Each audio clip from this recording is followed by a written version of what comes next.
Well, I was just thinking, as a child, I remember crying out and asking God, why? Why?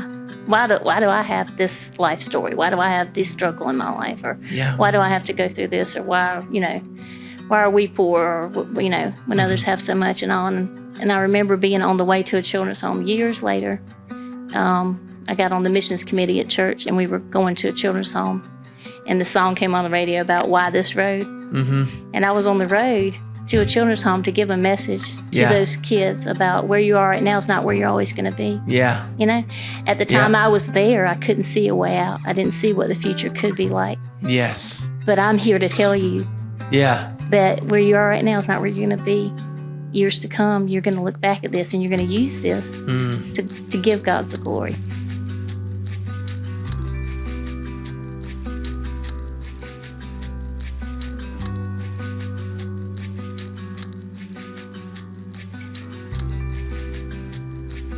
Welcome to the Americus Podcast, where we pursue what it means to become a next level neighbor, creating a place we enjoy with the people we love. Today, I am joined by Deborah Pinnell. Deborah, thank you so much for coming on the podcast. I'm so glad to be here. Very excited to share. Yeah, absolutely. So, Deborah, you work at a family drug clinic store, correct? Clinic drug store, yeah. All right. Been there. So tell me a little bit about this family. How long has it been going? Tell me a little bit about it. Well, it's started back in 1927. Okay. So wow. A few more years, and we'll be hitting the 100-year anniversary. Actually, is it is in the same place? No. Okay. It used to be at the old Wise Clinic. Okay. And then and they moved to that location in 1970. Okay. Wow. And my father-in-law started buying in the 60s. It was actually started by another family. Okay. But he came to work in the 60s there, and he started buying into it. So. Okay. And so when did you start? I came in 1997. Okay. Yeah. All right. And just holding it down. I like it. Yeah. That's great. Yeah. We have brother-in-law, sister-in-law, father-in-law, mother-in-law, worked with the whole family, husband, children. We've all been a part of it. Now, in obviously in smaller towns, rural towns, they have specific times. Is it a 9 to 5? Is it? We are open 9 to 7, Monday through Friday, and then on Saturdays just 9 to 3. Okay, that's great. That's great. Yeah. Well, listen, Deborah, we talked on the phone a little bit earlier this past week, and I got a chance to hear a little bit of your story. Mm-hmm. I'm so thankful that you're here. Yeah. I want to hear a little bit more, and so that's what we're going to be doing today. So one of the things we want to do is to make sure that we get a chance to hear from people. I love connection. I love connecting with people, getting a chance to hear people's stories instead of just immediately categorizing them by, something that they do. Right. That we're so much more than what we do. Right. And so I would love to hear a little bit of your story. If you know Deborah, or if you don't, I would love to hear a little bit about you just kind of growing up. So tell me a little bit about what was that like and where were you born? I was born in South Carolina to teenage parents. My mom was 15 and my dad was 17 when they got married and started having kids. And I was the fourth out of 5. My mom had 5 kids by the time she was 21 years old. Okay, so that's back to back to back. Yeah. We're all 1 year apart. Okay. Except for me and my youngest sister's a year and a half or so.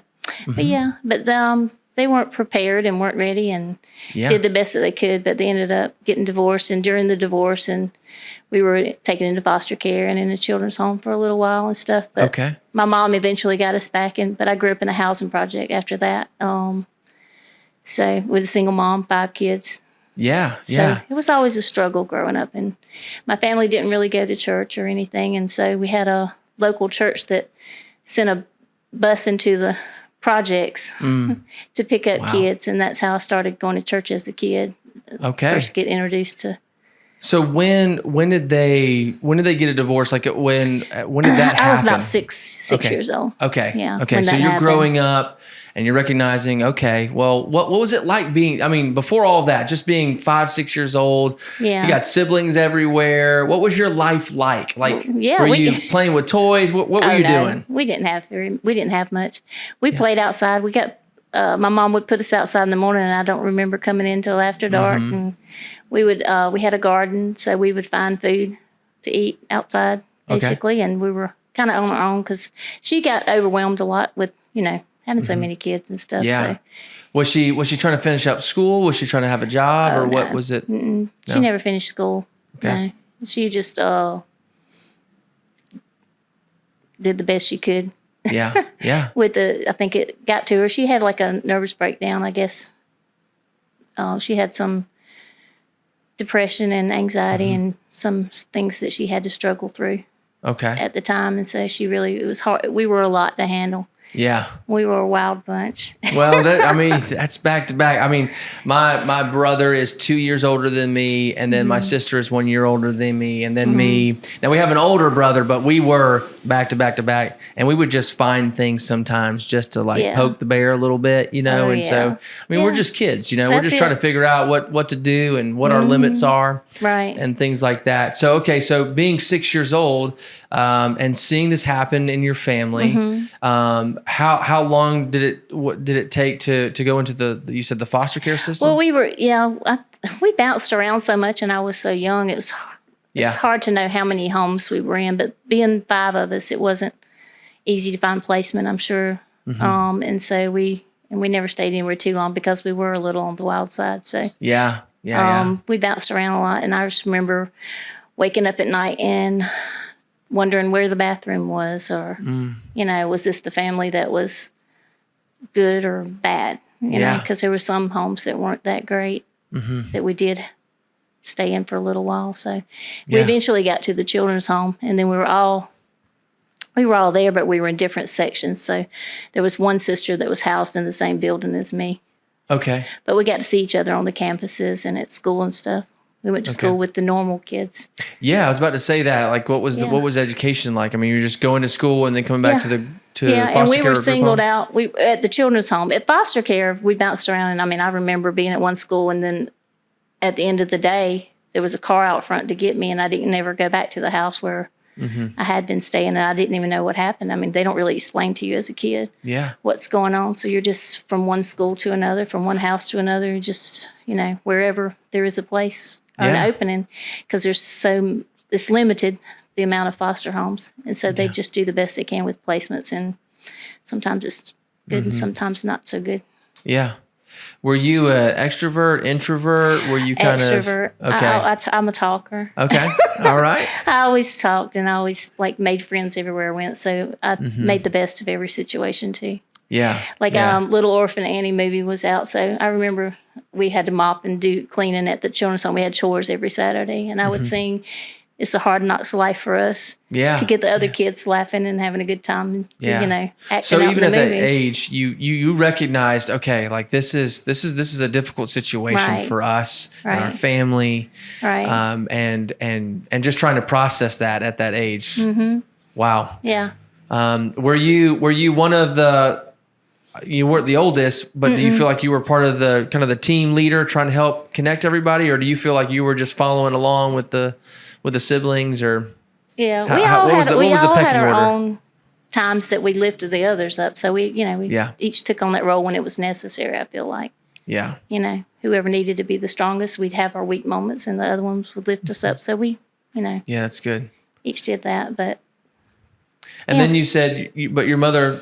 She got us back. She got you back. So how long? It took a while. It took a couple of years. I think. I don't know exactly time frame, but it took a while. Once she started trying to do the court process, she had to have a stable job for 6 months. You have to have a place for us to live, and she had found a camper in the backyard of a relative, and we had folded blankets on the floor.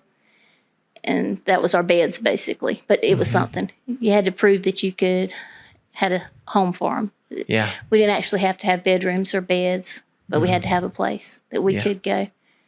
And at first they started out on weekend visitations and stuff, and then the court just let us go. And we stayed in that camper for a while. Mm-hmm. What was it like seeing your mom again? Were you excited, or were you, a little bit more peace settling, or how was your relationship with your mom at that time? It was complex. Okay. I didn't understand as a kid why she had left or what, mental illness or anything like that. All I knew is that she had let me down in a way. And so I had anger issues, I guess you'd say, with her, and we'd act out. Sometimes all of us acted out from all of the different things we had gone through at such an early age. So we had anger issues, but then at the same time, I was glad to be there and not where I had been. I knew it was a better situation. I'd rather sleep on that pallet on the floor than have a bed and be in a children's home or a foster home where I didn't know anyone or, it was still family. Yeah, we were all back together, and that's all that mattered. Yeah. So we did the best we could. Yeah. Wow. Getting through all that. So. Wow. Do you, when you were able to reconnect with your mother, did you have more of a then stable with school and education, things like that as well? Yeah. Were you able to kind of like readjust at that point, or did you? Yeah. Were you guys still? Well, we all were in school, and we all graduated high school. That was her goal. She didn't have big dreams for us, and didn't instill big dreams in us. But she wanted us to all at least graduate high school, because she didn't get to. And so she said, I don't care what happens, what come what may, every one of you are going to graduate high school. Yeah. So she pushed us to do that. That's good. That's good. Yeah. So being in high school, what were your relationships like? Who did you connect with? Who was your crowd of people? I was friends with everybody. Okay, the extrovert, right? Yeah. So I loved everybody, and the Revenge of the Nerds movies and stuff in the 80s made me. I just loved the nerds too. Like come on, be our friend. Yeah. Like all inclusive. Mm-hmm. And growing up in the housing project, most of my friends were minority also. Mm-hmm. And because that's who I grew up around. That's who were my neighbors. Yeah. In the project. There were only 2 white families in the housing project that we lived in South Carolina. Okay. Wow. Yeah. Wow. So you're going through school. What are your favorite subjects? What do you love to do? What are you kind of getting used to and enjoying a little bit? Right. I really didn't enjoy school. Okay. I was great at it if I wanted to be. Yeah. But I wouldn't apply myself unless I had to. Mm-hmm. Kind of attitude, and just I was there to socialize and have a good time. That's right. Basically. But the last 2 years I got serious about school just to show them that I could have done it all along if I wanted to. Yeah. And I made all A's and B's, and I became the president of 2 clubs. Look at that. And yeah. What were the clubs?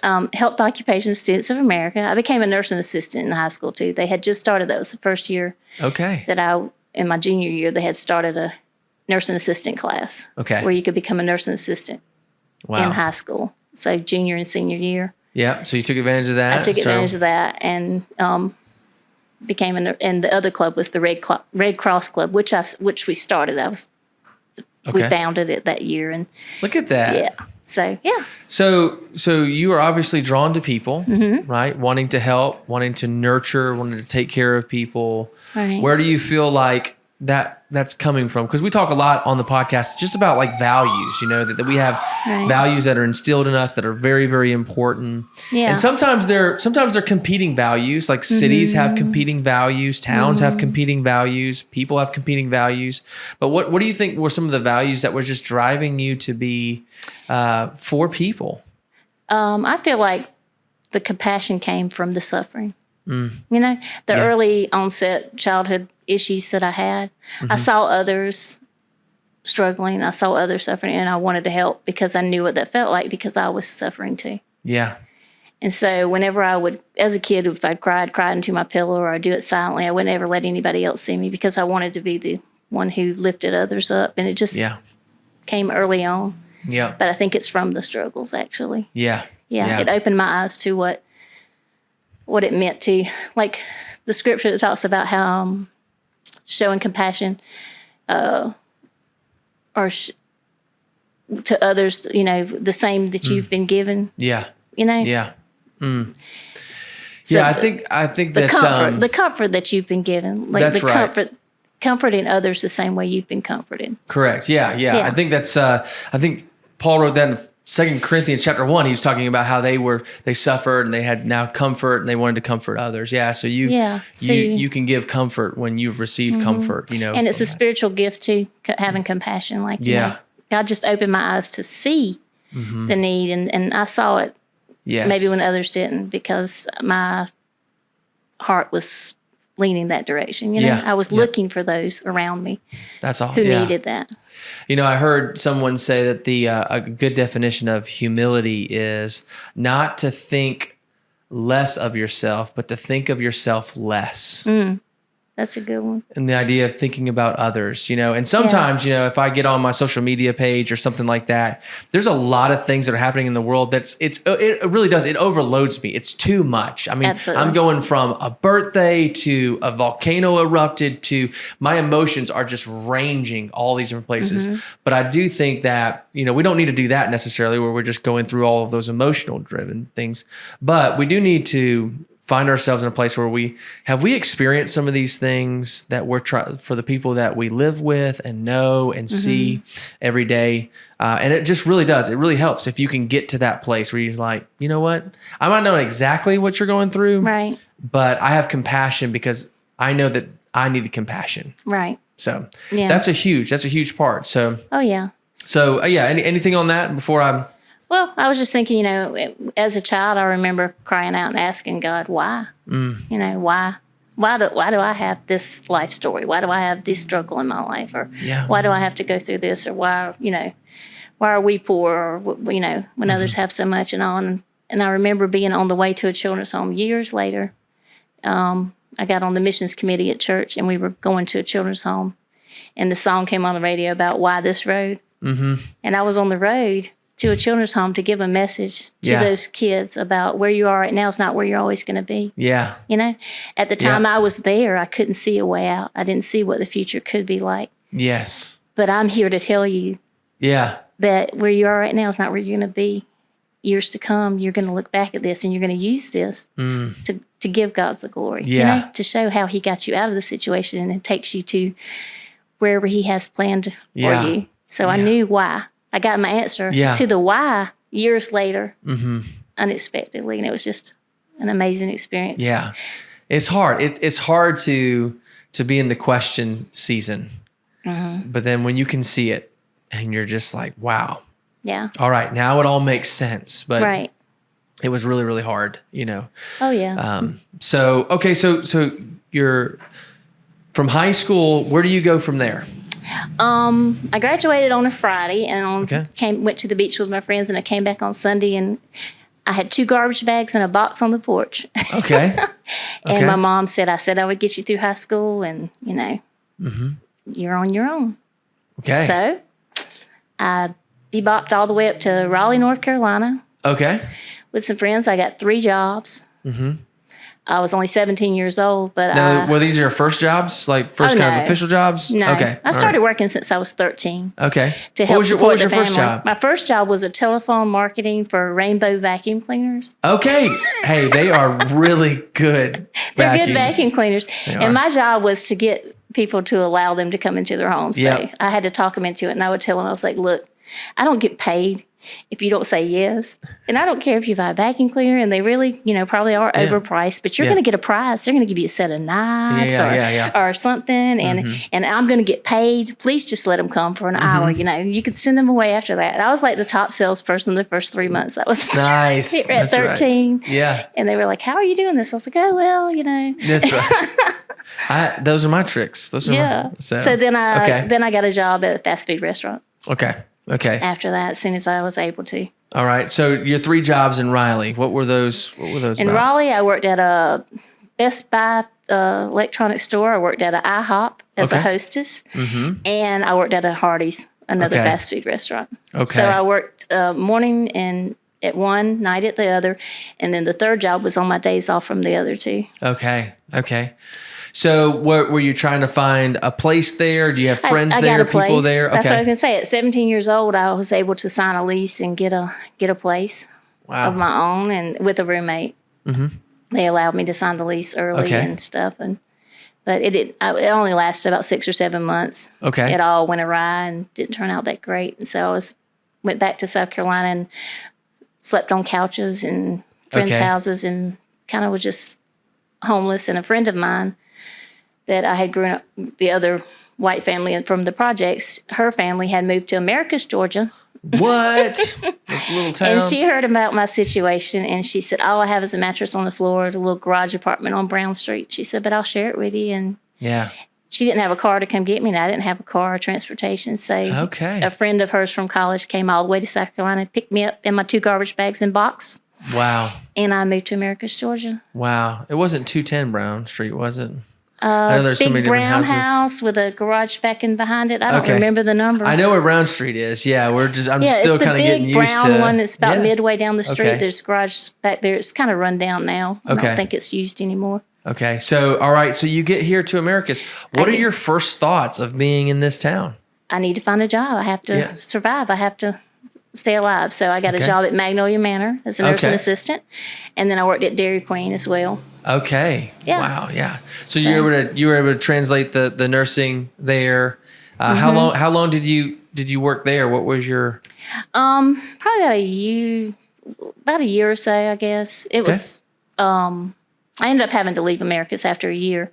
I met my husband, and he proposed to me after only 3 months, but then roommate situations and financially, I just couldn't stay afloat on my own. The girl that had invited me to move down here went back to South Carolina. Oh, okay.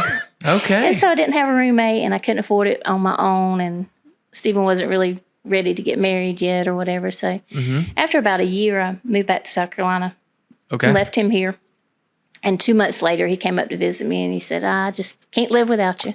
All right. And so we got married 2 months later. Okay. Yeah. Did y'all get married in Americus? Or South Carolina. South Carolina. Mm-hmm. And we ended up staying up there. He got a job, and we stayed up there the first 7 years of our marriage. Okay.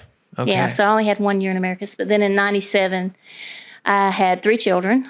Okay. And we were talking about where we were raising them and all that.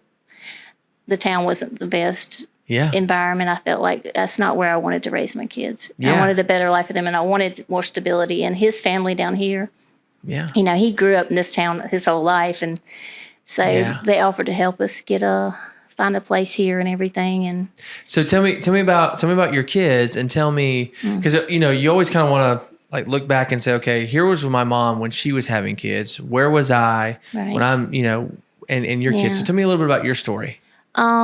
I had my firstborn was when I was 23. Okay. His name was Mitchell. Mitchell. Solid. Oh, yeah. He was, and then 1 year 13 months later, I had Mallory. Okay. And then a little less than 2 years later, had Jennifer. Okay. Yeah. Okay. Mitchell, Mallory, and Jennifer. Love it. Yeah. That was my little crew. And they were a handful. Of course. Yeah. But, you were a little handful, so they wanted to go ahead and throw it right back at you. They inherited it. Yep. Yeah. Well, that's great. That's great. So, okay. So when do you start? We're kind of getting more into to this period. When did you start getting back into Americus and just really kind of finding your roots here? We came in 97, and I was applied to work at Magnolia Manor again. And Stephen was a mechanic. My husband's a mechanic. Okay. And so he was going to go to work. He got a job as a mechanic, and I was going to work at the manor, but it turned out someone quit at the drugstore. Okay. Like 2 weeks before we moved down here. And so they asked me just to fill in until they found somebody else and until I started working at the manor. But I've been there ever since. So it just kind of worked out, the family business and all. Yeah. Wow. And they didn't have that many employees at the time. It was like really rare for someone to quit. The girl who had quit had been there for 8 years, and they only had one person out front. So that became me. Isn't that amazing how it's God just like, opened that door. It's just, all right, 2 weeks in. Yeah. So tell me a little bit about how you are right now. You mentioned just going and sharing a little bit of your story. So how often do you get a chance to do that? When have you done that? I would just love to hear kind of some of those stories. Yeah. I started with the children's home probably 20 years ago. Okay. And it started out just going with the church group, but then I started volunteering, and I got on people thought I worked there. I was there every other weekend, just pouring into the children, and just started projects, and we get the churches to come clean up the grounds or install new toilets or different things that was needed. I'd round up people to do, from the church to help do things like that. And all these kids just became like part of the family. Wow. I would take my 3 kids would go with me every time to visit. We had Thanksgiving and Christmas up there some years. Yeah. Because a lot of times, like I remember when I was a kid, it was Thanksgiving at the children's home. A lot of the other kids got to go home to family members just for like on a pass or whatever. Yeah. But the ones left behind which was us, we had peanut butter and jelly for Thanksgiving. And so I remember stuff like that. And I remembered the ones that were left behind. So we would go and have Thanksgiving and Christmas with the kids that didn't get to go on visits or whatever and that were left at the home. And so they all became a part of our lives. And after some of them turned 18, they came to live with us. And I'd teach them how to drive because they didn't have driver's license. Okay. They can't get driver's license because then there would be a liability on the home. So they come out, don't know how to drive, don't know how to get a job, don't have all the skills or whatever. So we would teach them to drive and help them get a job and help them get. So you did some fostering too, is what you're saying. Okay. But it was after they were 18 when they could just sign their stuff over. So we had one girl that we helped get in the Air Force. Oh, she went off to Japan, and different ones would just poured into their lives, and it became like a ministry. Yeah. That's amazing. With this group of kids. So is the children home in the same place right now? It's in Thomaston. Okay. It's about an hour and 10 minutes north of here on 19. Straight up, like on the way to Atlanta. It's on the left on the way to Atlanta. Wow. But I haven't been there in years since I adopted my son. Which came from all of that. Well, I'll start off with my husband had a dream. Okay. And God told him we were going to have a baby. I was 40 years old. I had 3 teenagers who were driving me nuts, the extra teenagers on top of my 3. And I was like, a baby is not happening. No. But for a couple of months, he even wanted me to take pregnancy tests. He was just convinced that God was going to give us a baby. And so it didn't happen after 2 or 3 months. He just dropped the subject. Well, fast forward a few months later, and one of the girls from the children's home called up. I hadn't seen her or talked to her in a couple of years. Hadn't heard from her. She had went into foster care at one time, and so lost track of her because they don't tell you where they're going, or they keep their privacy, so they don't tell you anything. So she calls up out of the blue, and she's like, "I'm 7 months pregnant, and I'm homeless, and God told me you're supposed to adopt my baby." And I'm like, And my husband's over there on the other side of the room going, "That's our baby. That's our baby." Wow. And I'm like, "Oh. That's crazy. Yeah. That's insane. I wasn't planning on it." But I said, "Look, I'll take you in and I'll help you find a family for this baby, but I'm not up for adopting a baby right now." Yeah. My oldest son had just started showing signs of addiction. Okay.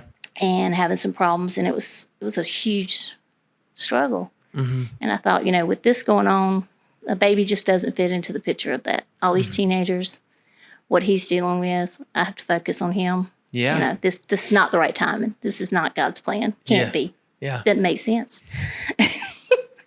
So we found a family that was willing to adopt through an agency here. And they were wonderful. Perfect. Great people. They had a daughter. They'd always wanted a boy. So I thought it was just going to be perfect. But when it came time to give birth, the birth mother, she was having some complications, and we were at the hospital, and they ended up having to do a C-section. And the adoptive mom, she said she didn't like the sight of blood, and that the birth mom really needed me right now because I was like a mother to her. She said, "You need to go be with her, during the delivery and all." So it was a very complicated delivery. He was stuck, and it just took 45 minutes, and he wasn't breathing at first, and it was just scary times. And I'm just sitting there. When I first saw him, I felt like I was giving up my own child, Yeah. And I was like, I'm just so close to this situation, and I love her so much that it just feels like I am giving up my own child. Something just was not settling with me. But anyway, she was knocked out. So I was the first one that got to hold him. They came and put him in my arms, and I walked him out to the window to show the adoptive family and all. But while I was holding him, I was just like, this feels like my kid, I don't know if I can do this. I was like, wait a minute, it's not me doing this. It's her decision. And it was so complicated. But she was in the hospital for like 5 days. Okay. And on the 5th day, the adoptive family came in, and they just said they didn't feel like it was God's will. So I had a baby. Wow. Yeah. And it was just a few days before Christmas. I had like 7 teenagers at my house. Yes. In a 3-bedroom house. I had... they didn't have Christmas presents. It was right before Christmas. Yeah. Didn't have Christmas presents for anybody or anything because I was so caught up with all this baby business. So I had to go borrow a car seat to get him home. I had to go to Walmart and buy bottles and diapers and stuff. I didn't have anything. I wasn't expecting to take home a baby. So I called my mom up in South Carolina. And I told her, I said, I have a baby. I don't have room for him. I don't know where he's going to sleep. I'm having to go borrow a car seat. And I was telling her all this stuff, and she started singing Away in a Manger. She said, all he needs is your love, Deborah. That's all he needs, is your love. So he came home with us, and all the teenagers and everybody loved on him. And even his birth mom lived with us for the first 3 months. Okay. And then we got her in college and got her started on her journey and adopted him. So he's been ours ever since, and he is the light of our lives. Yeah. But that's an amazing story. That's just one of the amazing things that God has done in our life. It wasn't what I planned or what I thought I needed. Yeah. But I know exactly that he is exactly what I need now. I couldn't imagine a moment without that kid. Yeah. Wow. Yeah. So how do you encourage other, men or women when they're thinking about things like adoption, or they're considering investing their lives into foster care? How do you share that with them? How do you share your story with them? I tell them, what I went through, and I tell them about the kids that are out there, the ones that I've had experiences with. And I mean, other people in our church have adopted, after we started visiting the children's home and doing all this, other people got inspired, and there were other adoption stories out of our story. I feel like like after I adopted JD, even there was another girl that wanted me to adopt her baby, and JD was only 5 months old, and I'm like, no, God didn't give Stephen a dream about this. Yeah, that's right. And I don't think I can do this. So anyway, I reached out to one of the families in our church, and now him and JD are like best friends. They adopted him. Wow. The little boy, and they're only like 5 months apart. And they go to school together, and they're best buddies at church, and it's just amazing. They got dedicated on the same day at church. Wow. So how old is he now? 12. 12. He's 12 now. 12 years old. I have a 12-year-old boy right now. He's 13. He'll be 13 in December. So wow. Yeah. That's amazing. And what was the phrase that you used earlier about knowing kind of where people are? You'd mentioned like, that was always something that helped you to helped you with your compassion. I can't remember exactly how you phrased it. Do you remember? No. Okay. I was just talking about really good. Seeing where people are. Yeah. And, knowing that where I've been in some of the situations, like the pains and the suffering, and suffering that I've gone through. If I see that in others, I recognize it. Yeah. Yeah. Because you mentioned something, you said, you won't always be here. That's what it was. Mm-hmm. That was a very powerful thing of like, okay, I'm here. Oh, yeah. When I spoke to the children, children's home, I said, where you are right now is not where you're always going to be. Yeah. Yeah. There is hope after this. There's a future for you. But you have to plan for it. You have to expect it, and you have to pray for it, and you have to, wait and see what God's going to do. You got to hang in there, because so many times as a teenager, even I remember just wanting to give up. Just like, this is too hard. I don't want to do this, Yeah. I don't want to struggle my whole life. Is this what life is? Because all I'd known is struggle. Yeah. Up until that point. So I thought that's all there was. And I would tell those kids, I was like, my life story, just for lack of a better word, sucked. Can you say sucked? And so I would tell them that, it sucked, but I didn't know I was only on chapter 2. God had more. He had more in store. That's a beautiful way of explaining it. And it's so true, whether it's a small storm or a season, or if it's just, like you said, I mean, it could be a long season sometimes. Oh yeah. Yeah, absolutely. And yet, there are things that we need to learn in those moments, and things that we get to share later on. So I'm very thankful for your story. I'm very thankful for your kindness towards others, your compassion towards others. So you have this adoption, and how does that translate to just, I mean, even what you're doing now? Are you mentioned you don't get a chance to do the children's home anymore. So what are you doing currently right now? What's your life like right now? What's your week like? Oh yeah. Well, back in 2010, the year that he was born, I went on my very first mission trip to Ukraine. Okay. And I thought that was what God wanted me to do, was just go on mission trips and do. And then when he was 2 years old, I went to Uganda. Okay. On a mission trip to orphanages.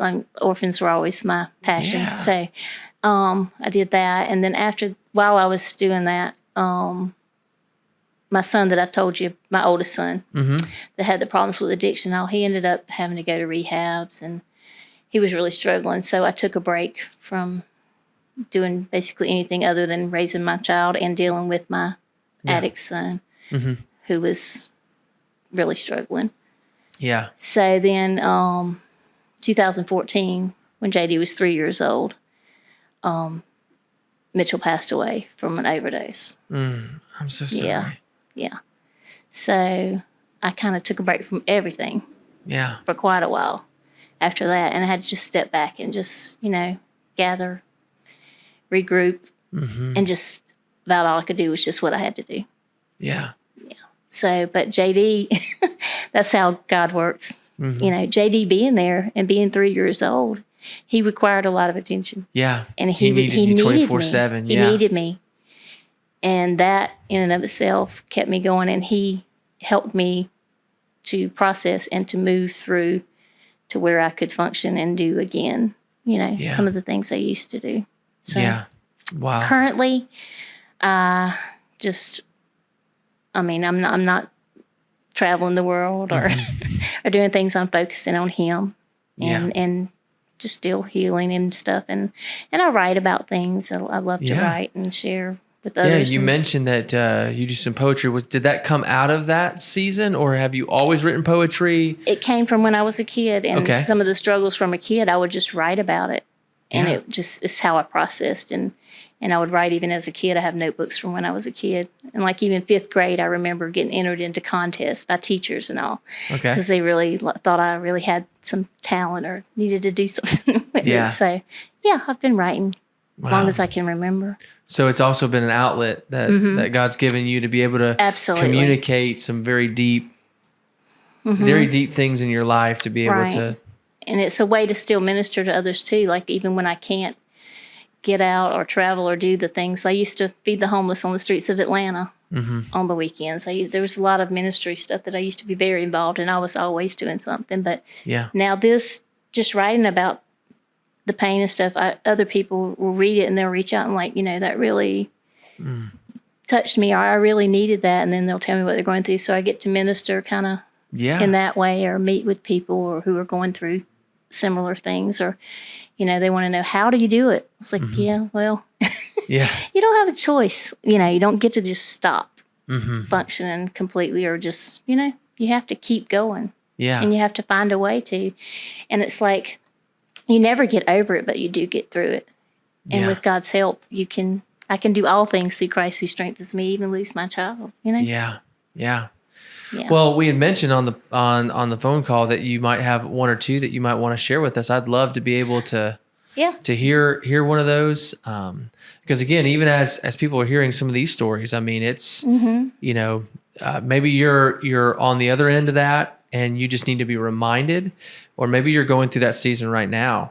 And you just need to hear from someone who is, as you mentioned, you were there and you're not there anymore, or you're in the path of healing, which I always think, when I think about grief on a personal level, I believe grief comes in waves. I feel for some reason, I feel like someone told me, hey, you grieve and then you get over it and then you move on. And so, but when grieving just keeps coming, I'm just like, am I doing something wrong? Did I get it? But I really believe that grief comes in waves because we've lost something that's great to us. And so it reminds you, different things remind you of the same thing. And so I grieve at different times, through different seasons. And I've mentioned this on the podcast, but my wife has been pregnant 13 times. We only have 2 children. Right. And so I think about that. I think about it. Even if someone asks me a question very innocently of, oh, you only have 2 kids, why didn't you want to have more?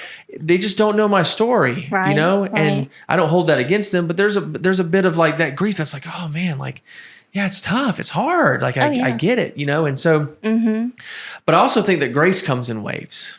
Oh yeah. And so as long as that grief is there, there's enough grace, right, to give that. So I think that that's what we're talking about as people are just walking through this healing process of like, Okay. What does that look like? So I would love for you to share. Yeah. Maybe one of your poems. Yeah. Okay. You can give us a little bit of the history. Okay. I was going to do this one that you just reminded me of when you said it. Yeah. Sorry, it takes me a second to find it. You can cut this out, maybe.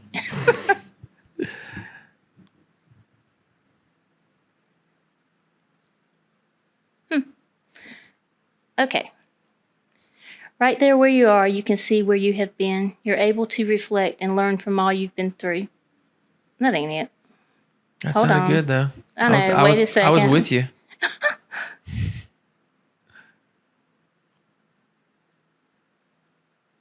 Okay. Right there where you are, you can see where you have been. You're able to reflect and learn from all you've been through. That God was always present right alongside of you. In the middle of my heart, in the center of my soul. I don't know where I'm going, but I know who's in control. I can see through history and through your holy written word that you are closest to the broken. Every prayer prayed was heard. You listen, you look, and you show up in every situation. When we cry, Abba, Father, you respond to desperation. Every break point in my life, I see your mighty hand holding me together, then remaking me again.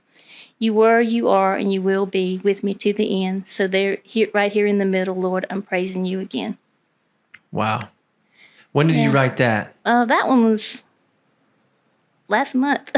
Wow. It just showed up in my most recent because I was looking for one and I couldn't find it. And I read the most recent one I wrote. Do you remember kind of what you were processing during that time, or was it just a hard day? It was just a hard day, and it felt like I was right there in the middle of something again. And it was like, looking back, it's like when you're in the middle of it, you don't always see the end of it. Mm-hmm. And sometimes looking back is so painful, but also looking back, you can see where God was with you and where he got you through that, and he'll get you through this too. That's right. And so you don't need to see what's coming next, or you don't need to get to the end. Mm-hmm. You can praise right in the middle of it. Yeah. In the middle of it all. And one of the things that God said to me right after Mitchell died, I was sitting on the edge of my bed, and I felt in my spirit that God said to me, be where you are. And I thought, what's that supposed to mean? Yeah. I just lost my child, and it's like, be where you are. Be where you are.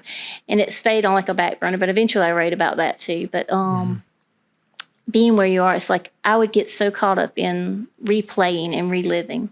That's part of the grief too. It's like one of the things that when you have triggers, it's all of a sudden you're back there again. Mm-hmm. You're right there at the graveside. You're right there at the moment that you found out the news. You can get taken back there so easily. Yes. With any little trigger, you're back there again. So I realized, okay, I can't stay there. I can't keep going back there all the time, because then I'm not where I'm at functioning. Yes. And then I would worry about the future. I was thinking, what's going to happen next? The rug's been snatched out from under me so many times. I don't know how to not expect the worst again. So I was fretting what could be. And so it came back to me that God had said, be where you are. Okay, that's what you mean. You mean stay in this day. Stay in this day. Stay connected to the people who are right in front of you, Yeah.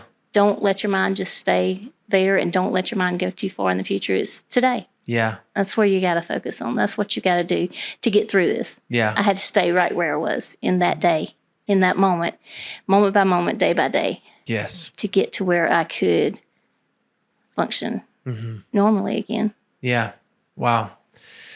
Well, that's another, I didn't know that. I think we talked a little bit about it. So I'm just like trying to take it all in, Yeah, I didn't really tell you about it. I appreciate it. I had at first thought I would even mention, the Mitchell part, because I wanted to focus on the foster care and the people adopting and the positivity and what we can do as a community to, encourage that. Yeah. No, I appreciate you sharing that part of the story. Yeah. Because it lets people know that. So for example, let's say we are talking about adoption, or we're talking about, and they're just like, but my life is completely hectic. It's like, well, hold on now. It's not been sunshine and roses where we, so it's good for people to hear. Yeah. JD was in a car seat with me when we had to drive all the way to Savannah to take Mitchell to his first rehab center. I had a baby in tow. Yeah. Yeah. Through that. Yeah. Well, one of the things, and we could talk a little bit, I want to kind of point a little bit more towards kind of the future of Americus, just thinking about, the town. So again, I've moved here recently, enjoy the place. There's a lot of buzz right now. I mean, there's some things that are going on. I see some renovations going on. I hear of some jobs coming. And so there's there's a sense of, hey, there's a new season that's coming. I hope that we can take advantage of it as a city and figure out how to do all that so that, we can see this city continue to thrive and grow in the ways that this city needs to do that.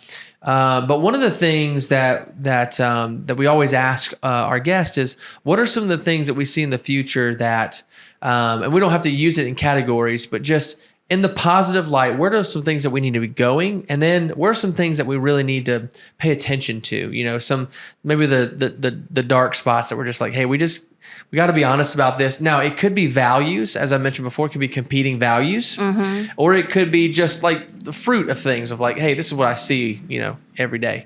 Right. So give me your thoughts on maybe just a future of Americus that gets you excited. And then what are some things that we could do to see that happen? And then what are some things we need to do to make sure that it can happen? Right. Yeah, go ahead. I mean, I feel like the faith community has really done a lot in this town to help, build things up. And you were talking about a future church. That got me a little excited. I love variety of churches. Like when I go to Atlanta, I'll go to 5 or 6 different churches in a day. And it's different denominations. It's different types of churches and all. But I think I can't remember the name. Central Baptist is doing they have a gymnasium and they're doing stuff. And I heard someone said that they were going to have pickleball there. Okay. And they have that walking track. And I mean, I feel like that people are trying to do things in the community and different missions committees and, venturing out and adding to the community and joining forces together, for the good, the community missions services that all the churches join together and will help people with their light bills or just different things like that. So I see a lot of positive. That's good going on with the town. Yeah. What do you you mentioned a little bit about Thomaston. Do you know a little bit about Americus and kind of like what are the demographics in Americus? Like where does Americus, where are we as far as that is concerned with? Well, as far as I didn't mention that I was a CASA, court-appointed special advocate. So the CASA here services 6 counties around us, and there's such a need for that, because each of these kids, they kind of can get lost in the system, and if they don't have someone looking out for them, like you become their voice in the court. You go and you meet them and you pour into their lives and you stay with them through the system to make sure they don't get lost in the system. Yeah. Because of them bouncing around and because of them having different teachers, from different foster homes or different things, they can lose track of what's going on with them. It's like being a consistent person in their lives. Yeah. And we have a Methodist children's home here, just past the manor. There's a little Methodist children's home, and I've been there, and one of my clients, CASA student girls, was there. Okay. And so I got to go there and visit her a lot whenever I was doing the CASA work. So. Wow. Yeah. Yeah. But we need more CASAs. We need more people involved in that area and more people opening up their homes and their hearts to these kids, because there are, hundreds of them that they just have to be in temporary situations because they can't find more permanent situations, or they, bouncing around to different places. I would think that, many people probably have misconceptions of adoption or fostering. Mm-hmm. And then some people may be too optimistic about that. So do you mind kind of speaking into those two things about misunderstandings or misconceptions of it? And then maybe some things of but there are some real things that go on. Oh, yeah. I mean, a lot of people assume that these kids are going to be really bad, or they're going to have all these problems. Like I said, I had the anger issues and things that came with my oppositional defiant disorder or whatever. Mm-hmm. I would oppose authority. I would do things that act out from the problems that I had as a child or the abuse and things that I went through would show up in that way. Yeah. But there's such a support system, and there's such a team of people who will help you, like the caseworkers, they have therapists, they have, when you get these kids, you're not on your own. You're not alone in this. There's a community of people who will help you. Yeah. process and learn if you're willing to learn, Yeah. Because even I turned around. I turned out okay. Yeah. And with God I feel like with God and with love and just having an open heart and an open mind, you can change these kids' lives, Yeah. They're just kids. Mm-hmm. There's no such thing as bad kids in my mind. There's kids who need more help than others, but they're not bad kids. Yeah. Yeah. And it's true, right? That as you were even in, going through as a child, you would go to school and then you would go to a group home. And so sometimes we don't recognize that some of the kids that are out there are like, oh yeah, they're no, they're actually going back to a group home. Like they're not just at school, Yeah. And so just paying attention, being aware, like me and my son will go and play on the basketball court. We'll just hang out and, we try to make it very, very clear of like, hey, I just want to say hey to everybody. Yeah. We'll try to play basketball. We're not good at basketball, but we love to play. We love to hang out with people and get a chance to meet new people. And so, and you get a chance to hear some of their stories, and sometimes they want to share, sometimes they don't. Right. But you've got to make yourself available to hear people's stories. That's it. And if you're not going to open your home, or if you're not open to the idea of adoption, or, that's just not your thing, there's so many other ways that you can contribute. Like I remember moving around and everything you own was just in a little trash bag. Or whatever they would throw together. Sometimes this one house would be so nice and so wonderful, and they'd give you some clothes. But then when you left, they kept the clothes. It was like, hey, I could use those. Yeah. What are you doing? Saving them for the next kid? Yeah. I don't know, but sometimes it's just there's people who have bought suitcases so that these kids, if they do have to move around from place to place, they can at least put their items in a suitcase or something. Or, just having something consistent. Toys at Christmas time, The Casa always does a drive when they get people to adopt these kids for Christmas, because a lot of times the foster families that are taking them, you'd be surprised. It's like they don't have the poor people do it more than the rich people do. So they don't have the funds to really give them the Christmases or the things that they need. It's an added burden on the family just taking them in. But sometimes if you can just adopt those kids for Christmas time. Okay, gotcha. So there's like a particular fundraiser or something like that. Yeah, Casa does that every year at Christmas time, and they'll have a list online on Facebook, their page and all, and you can pick a child, and it'll tell you their sizes or what their requests are, and it's usually great big things. It's just a few items of something that the family might not can afford. Just taking them in even. Wow. Yeah. Well, I'm blown away. I'm so encouraged, and I mean, I could talk with you for another hour or two at least, and just continue to really dive into those very specifics, and you have such a knowledge and a care for people. I can definitely tell. It's just, some people talk in, hyperboles, where it's just like, well, we should all love everybody, but then you're just like, all right, let me tell you what that really means, and then you just do a great job at doing that. So thank you for even giving people just some practical ways of engaging, not just, I think we should love all people. That sounds great. How am I going to do that, tomorrow? One person at a time. Yeah, absolutely. Absolutely. And I do think, we talked a little bit about right before the podcast, just about connection, making sure that we value each other, that we, again, and I think stories help us do that. Yeah. I believe that a value for us as a podcast is, one of our values is wonderment. Asking people questions because you actually want to be awed by their story. You have a wonder about you. It's so easy just to assume that I know you. Yeah. And then I know your story. And as soon as you start saying certain keywords, I'm like, okay, I know you.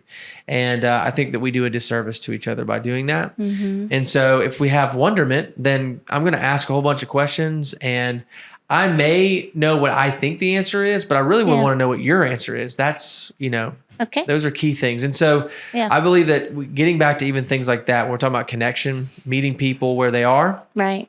I mean, that's even, again, as, with our new church, we say we meet people where they are to take them to where Jesus is. And so you got to go where they are. And you got to, whether that's physically, mentally, spiritually, emotionally, right. You meet them where they are. Right. You don't just look at them and go, okay, once you get over here, then I'll talk. It's right. I got to meet you right there. Mm-hmm.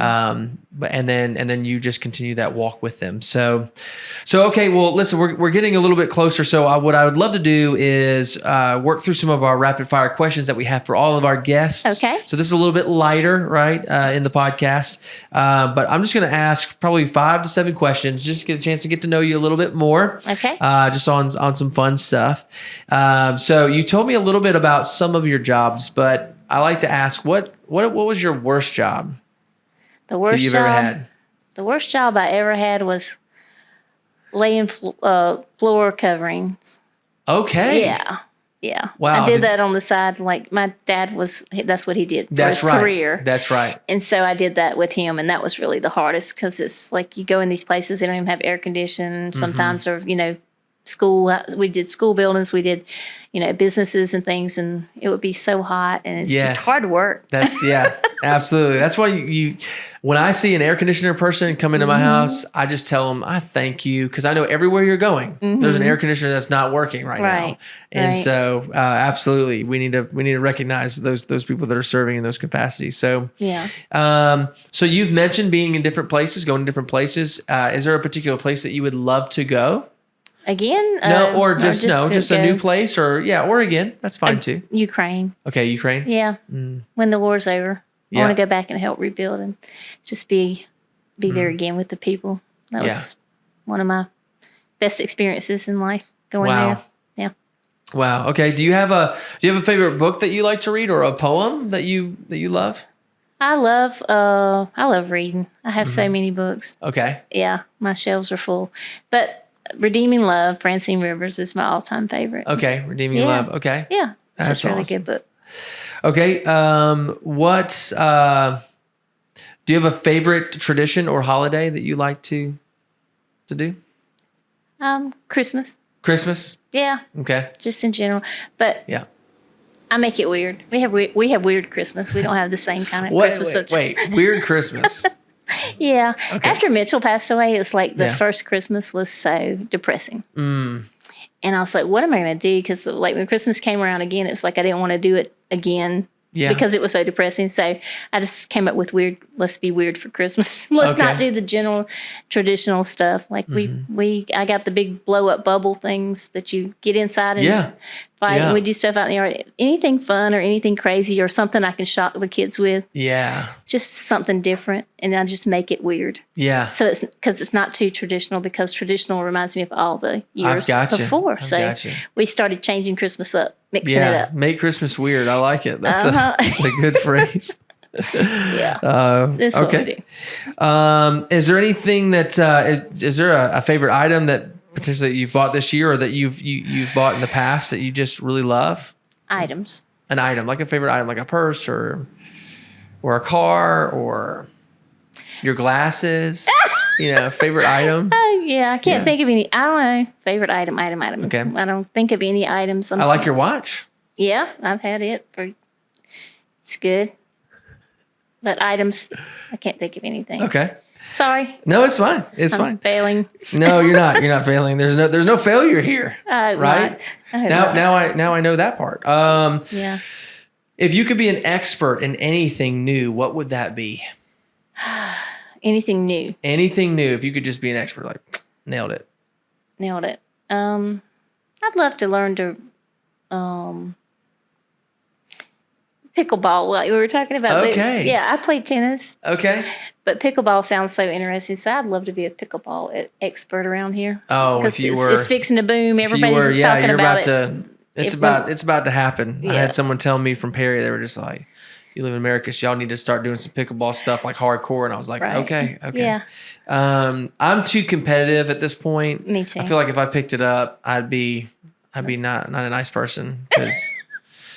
But I do love playing sports and hanging out. So I would do that because I'm an extrovert too. I'd be like, just give me something to do. All right. I'll ask one more question.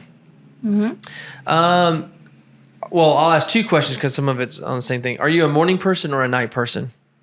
Morning. Okay, morning person. Yeah. Okay. Do you have breakfast in the morning, or do you skip breakfast? I usually make a protein shake every morning. I used to eat breakfast, but now I just drink a protein shake because it's faster and it's become a habit. That's good. Yeah. That's good. Well, listen, Deborah, thank you so much for coming on the podcast, spending some time with us. Yeah, this has been really good. Yeah. Get a chance to hear your story a little bit again. And just, I have been encouraged by your love for people. There's so many stories where, it could go either way. Some people can suffer really hard and they just never get out of it. Yeah. And they don't know what to do. Right. And I'm so glad to hear your story.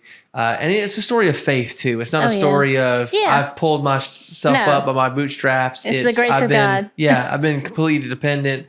Had a bunch of questions. Yeah. Had a bunch of just seasons where I was just like, I don't know. And yet at the same time, you've just been faithful. And so I'm glad that you're here in Americus. I'm glad to be a neighbor with you and say, hey, when I get to see Deborah at the store or downtown, that I know that you're fighting for the good for this city. Absolutely. And all for the glory of God. So thank you so much for coming on the podcast, spending some time with us. Thank you so much for having me.